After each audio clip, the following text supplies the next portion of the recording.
Halo semuanya, gimana nih kabar kalian? Baik-baik aja kan? Ya udah, kalau yang nggak baik-baik aja, mending nonton konten gue kali ini. Hahaha. Ya kali ini gue bakal bikin konten soal ngomong suka-suka. Buat yang bertanya apa itu bang ngomong suka-suka? Ngomong suka-suka ini adalah konten pribadi gue yang ya suka-suka gue mau ngomong apa aja, ngebahas apa aja soal anime or something lah yang suka-suka aja pribadi gue, perspektif gue. Jadi nggak usah ditelan mentah-mentah karena nggak ada referensi apapun dari gue kalau bikin konten ngomong suka-suka ini. Ya kali ini gue bakal ngomongin soal One Piece God Valley. Haha.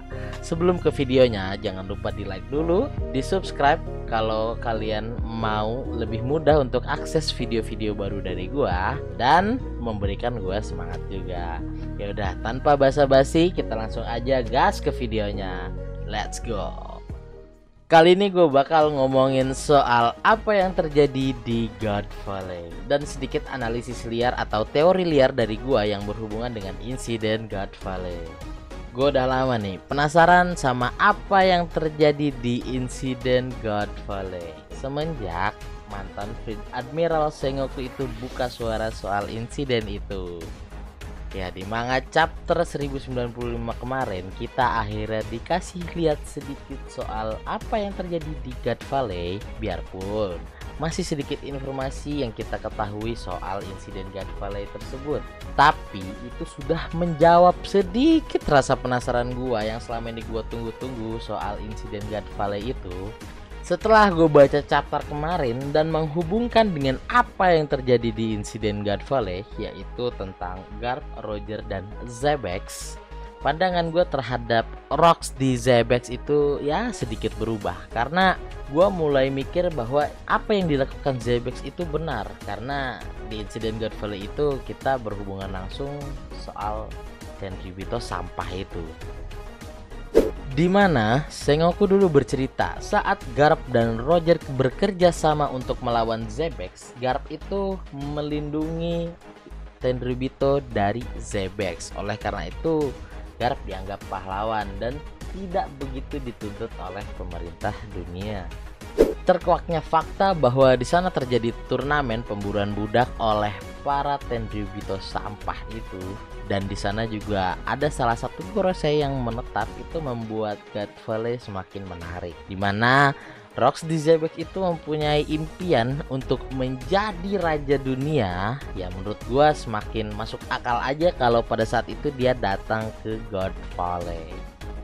Tapi setelah chapter kemarin rilis, gue makin penasaran sama apa yang terjadi sampai Garp dan Roger itu ingin melindungi Tenryubito sampah itu. Yang dimana kita tahu sendiri bahwa Garp dan Roger itu memiliki di yang bertentangan langsung dengan naga langit atau para dewa Tenryubito. Dimana sampai Garp harus dibantu oleh Roger untuk mengalahkan Rocks di Zebes. Yang sebenarnya kita tahu bahwa Garp dan Roger itu bertentangan dengan hal itu, yaitu bertentangan untuk melindungi Tenryubito. Tapi ini malah bikin menarik, apa sih yang dilakukan Zebes itu sampai Garp dan Roger itu melindungi para sampah itu mati-matian dan memusnahkan Rocks Pirate. Apa yang sebenarnya dilakukan Zebes itu malah membuat gue makin penasaran dan menarik setelah diungkapnya insiden God Valley itu terjadi. Jujur, momen itu sih yang paling gue tunggu-tunggu setelah tahu bahwa God Valley itu akan diungkap.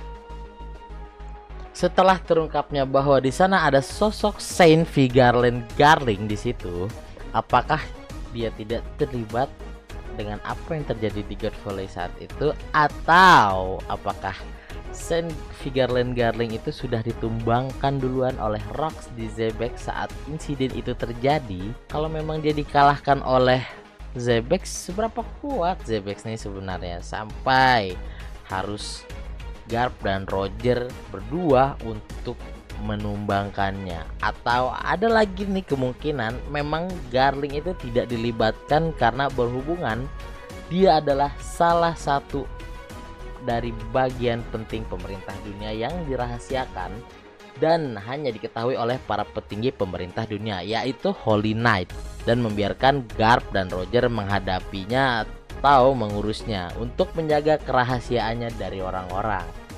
Ya mungkin ini masih ada suatu atau satu kejadian lagi yang belum diungkapkan yang bisa ngebuat itu semua terjadi, yang mungkin kita bakal nemuin kejadian itu di next chapter.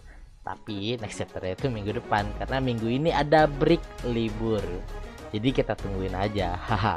Gue sendiri jadi makin bertanya-tanya tentang apa yang terjadi oleh Garling dan apa keterlibatannya Garling di insiden tersebut. Selain dia hanya digadang-gadang sebagai jawara di turnamen yang diadakan di situ. Berhubung dia baru di-mention di beberapa chapter belakangan ini, tapi dengan diungkapnya ada sosok Garling ini malah menjadi menarik dan menambah puzzle dengan apa yang terjadi di God Valley itu. Karakter yang baru dikenalkan di beberapa chapter sebelumnya ini ternyata punya peran yang sangat penting dan vital sampai dirinya berada di insiden tersebut. Di God Valley ini banyak menyimpan sisi dark dari One Piece, dimana menurut gua wajar ketika pulau itu harus sampai dihapuskan atau dimusnahkan, karena di sana benar-benar banyak banget yang terjadi dan banyak banget perbudakan dan pemburuan manusia yang merupakan salah satu aib bagi pemerintah dunia.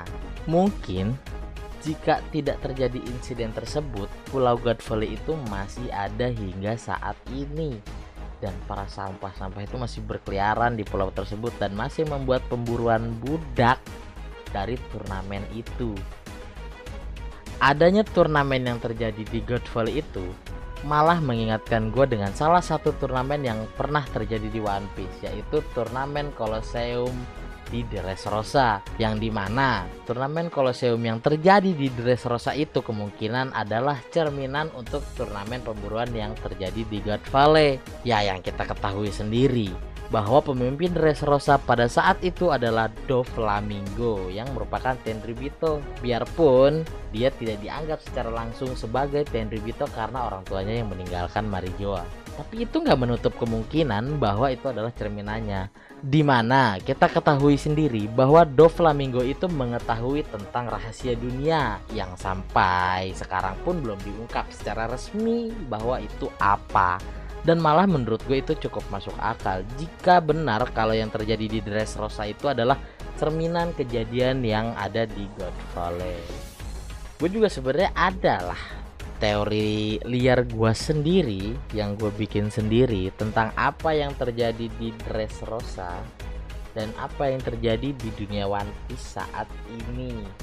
Mulai dari Im-sama, banyak yang bilang Im-sama itu adalah sosok anak kecil perempuan dan malah membuat gue berpikir Im-sama itu seperti Sugar di Dressrosa, dan sampai ke turnamen yang di God Valley saat ini.